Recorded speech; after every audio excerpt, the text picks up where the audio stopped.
Hello, everyone. My name is David Brown, and today we're going to be talking about ransomware as a service. Today's agenda will include what is ransomware? Why is it a threat? We're going to discuss an example of an attack. We're going to talk about what to do if your company is attacked, how you can prevent that attack, and our key takeaways are going to be discussed in the conclusion. Has anyone heard of ransomware before? Or any types of attack using ransomware?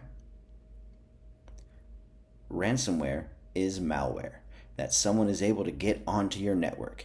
This will stop you from being able to access your devices or your data that you keep on that network. Normally, this is done by encrypting your data. It locks you out because you don't have the decryption software that they are using to keep you out of your data.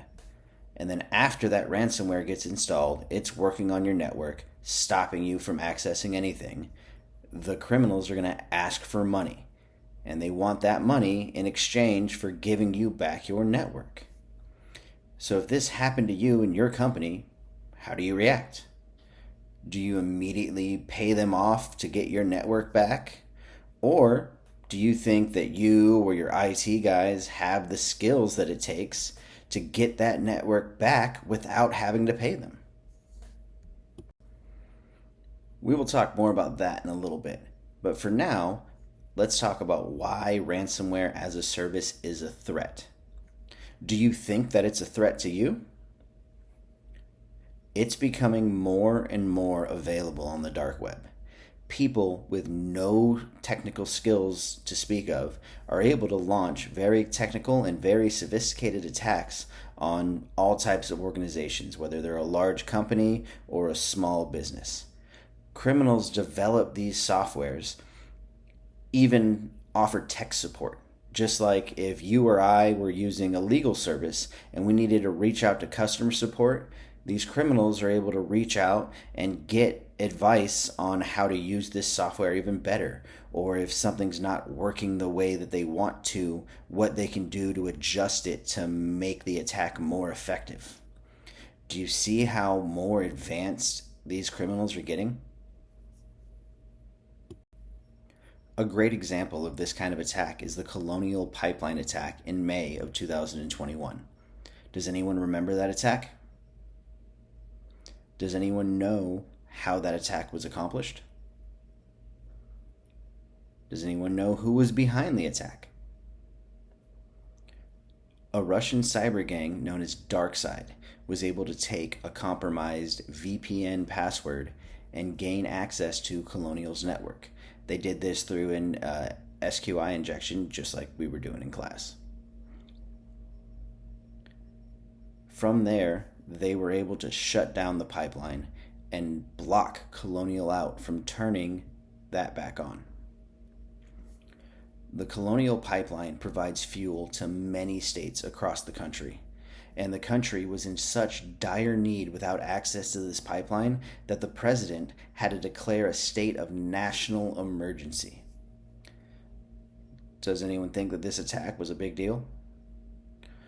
So what was the ransom that DarkSide asked for? It was 75 Bitcoin. Now, if you don't know about Bitcoin, 75 Bitcoin might not seem like a lot, but at the time, 75 Bitcoin was around $4.4 million. At the time, Colonial determined that their best course of action was to just pay the ransom. They thought that this was going to be the fastest way for them to get their network back, get the pipeline running again. Because the longer that pipeline was shut down, the more money that Colonial lost, and the more Americans that were affected. What would you have done if you were the CEO of Colonial? Would you have paid it just like they did? Or would you have a different avenue of approach? So, what do you do if there's an attack? Do you react the same way that Colonial did? This may not always be the best course of action.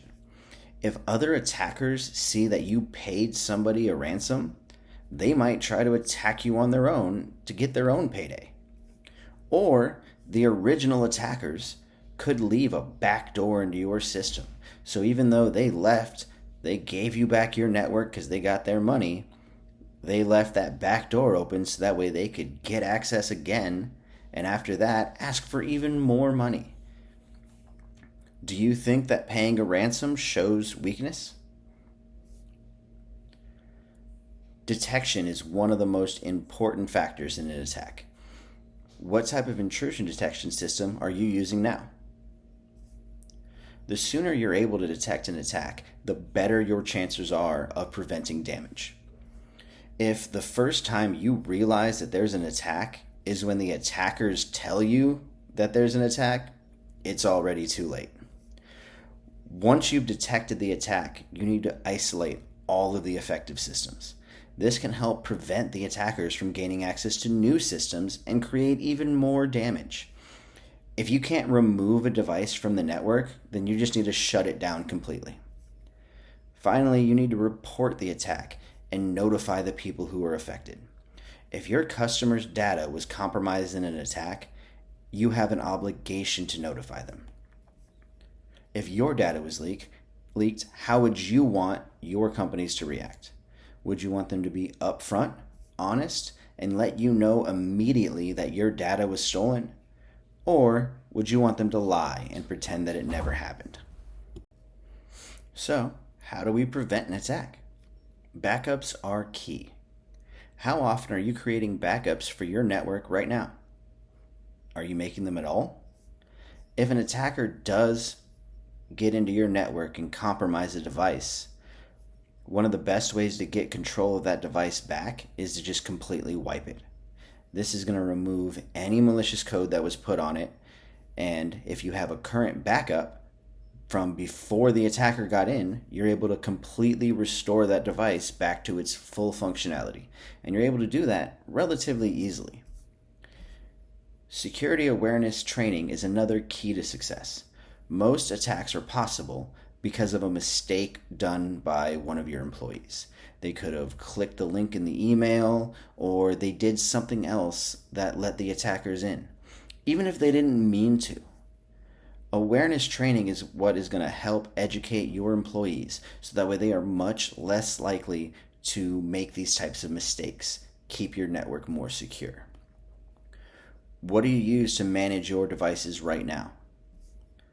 Having an enterprise service that manages all of your devices can help make sure that they stay secure. You want to constrain the scripting environments and prevent auto run from mounted media. Have you ever seen a movie or a TV show where somebody just plugs a USB into your computer and it immediately starts attacking the computer, or it's just automatically downloading all of the data on that computer? Well, this is a very real thing, and it absolutely can happen to you. By disallowing these types of auto-run features, you can help prevent these types of attacks. Also, automating your security updates is going to help make sure that all of your devices stay secure with the most up-to-date information. All right, so today we discussed ransomware as a service. We discussed why it's so dangerous and how it is rapidly growing. We talked about the Colonial Pipeline attack, on how devastating that attack was for the country and how it could have been prevented. We also talked about why prevention, detection, and preparation are so important to keeping your network secure.